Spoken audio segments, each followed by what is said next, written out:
మీదే ఊరు తమ్మి? మాది ఈస్ట్ గోదావరి, శంకరగుప్తం అని, మంగళంపల్లి బాలమురళీ కృష్ణ గారి జన్మస్థలం అది. పాటలు బంగారపల్లి బాలమురళీ కృష్ణ సార్ ఎంత పెద్ద ఆయన పుట్టిన ఊర్లో పుట్టినావు. ఆయన పుట్టిన తర్వాత ఇంక సర్లే అని చెప్పి ఇక నువ్వు పుట్టుకొచ్చినావు. సర్లే ఏదో ఒకటి నిలబెట్టాలి కదా, ఊరు పేరు ఆయన నిలబెట్టారు, ఆయన వెళ్ళిపోయారు. ఆయన తర్వాత ఇంకెవడరా అని చెప్పి చూస్తే ఆయన వెళ్ళిపోయినా ఆయన నిలబడిపోయినారు అట్లనే చరిత్రలో. నెక్స్ట్ ఎవర్రా అని చూస్తుంటే మా ఫ్రెండ్స్ అందరూ ఎవరు నువ్వేమైనా ట్రై చేయొచ్చు కదా అంటే అప్పుడు నేను వచ్చే సినిమాల్లో. ఆ ఊళ్ళకించి ఏం ఊరు తమ్మి? శంకరగుప్తం.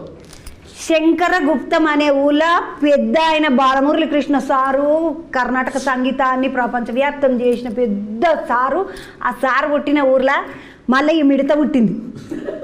అబ్బా మిడత అంటే మస్తు హుషారు ఉంటారు కదా తమ్మి. ఇప్పుడు ఆయన ఇట్లనే ఒక్కటే తన పప్పు ముద్దలు కూర్చున్నట్టు ఇట్లా కూర్చునేటోళ్ళు అంతా పప్పు ముద్దలు. మిడత అనుకో చెంగ ఎటంటే అటు ఉరికి మంచిగా మస్తు హుషారు ఉంటారు చూడు, వాళ్ళు మిడతలు. మిడత అంటే తిట్టు కాదు, ఎనర్జెటిక్ స్టార్. స్టార్ కాదు, మళ్ళా పురుగు. అది ఓన్లీ ఎనర్జీ. పురుగు ఒక పురుగు ఏమంటారు, ఇన్సెక్ట్.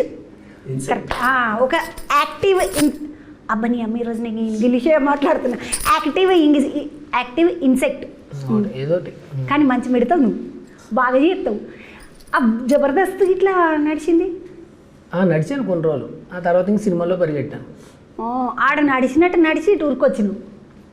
రంగస్థలం 2017లో జబర్దస్త్ ఆపేసాను. వాళ్ళు పాపం మన వాళ్ళు మన మంచితనం నచ్చి మన టాలెంట్ నచ్చి వాళ్ళు టీమ్ లీడర్ ఇస్తానంటే లేదని చెప్పి నేను ఓన్లీ 2018 ఓన్లీ రంగస్థలమే చేసా. 1 year మహానటి రంగస్థలం. 2017 అంతా అదే కష్టపడ్డాను నేను. ఆ 2 సినిమాలు. 18లో 2 బ్లాక్ బస్టర్స్. పెళ్ళి రీసెంట్ గా, చాలా చిన్నపిల్లడు నేను, మన రీసెంట్ గానే పుట్టా. బుడ్డది బాగానే ఉన్నది కదా, 4-5 ఏళ్ళు మొత్తం. అంటే 2020 మ్యారేజ్, కరోనా తర్వాత, కరోనా జనతా కర్ఫ్యూ తర్వాత అందరూ కరోనా గురించి కంగారు పడుతుంటే నేను వెళ్ళి మ్యారేజ్ చేసుకున్నామాట. ఏదో ఒకటి చెయ్యాలి పాట అనుకున్నట్టున్నాడు. కానీ మీ బుడ్డది చాలా బాగున్నది. పావని అడిగినా అని చెప్పు, బుడ్డదానికి నా ఆశీర్వాదం. బుడ్డోడికి కూడా, బుడ్డనికి కూడా. వాడు చాలా మిడతా. ఆడు నువ్వు చెప్తుంటే ఇటు అటు ఇటు తలకాయ చెప్తున్నాడు అంటే అయిపోయాడు మిడతాని అర్థమైపోయింది. ఆడు మళ్ళీ ఒక మిడతా ఆ ఊర్లకెంచి. తమ్మిని ఈ సినిమాలో మొత్తము ఆ మెడికల్ ఏమంటారు తమ్మి దాన్ని? మెడికల్ అంటే ఇప్పుడు నాకు మెడికల్ అంటే మెడికల్ షాప్ ఒకటే తెలుసు. ఈ మెడికల్ థ్రిల్లర్ అంటే ఒక ఆయుర్వేదం, ఒక అలోపతి అన్నీ, అంటే ఏది మంచి ఏది చెడు అని మనం ఏం చెప్పట్లేదు. బట్ మరి ఎట్లా తెలుసుకోవాలి? ఇంత చేసి నువ్వు ఏది మంచి ఏది చెడు చెప్పకపోతే సినిమా చూస్తే అర్థమవుతుంది అక్క. మన 150 రూపాయలు మన వాళ్ళకి ఎట్లా పట్టుకున్నట్టే 150 పెట్టలేదు. అందుకే టికెట్ రేట్లు తగ్గించినాం.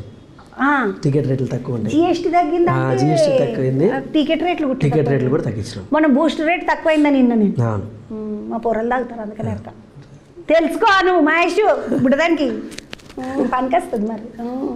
సో టికెట్ రేట్లు కూడా చాలా అఫోర్డబుల్గా పెట్టాము.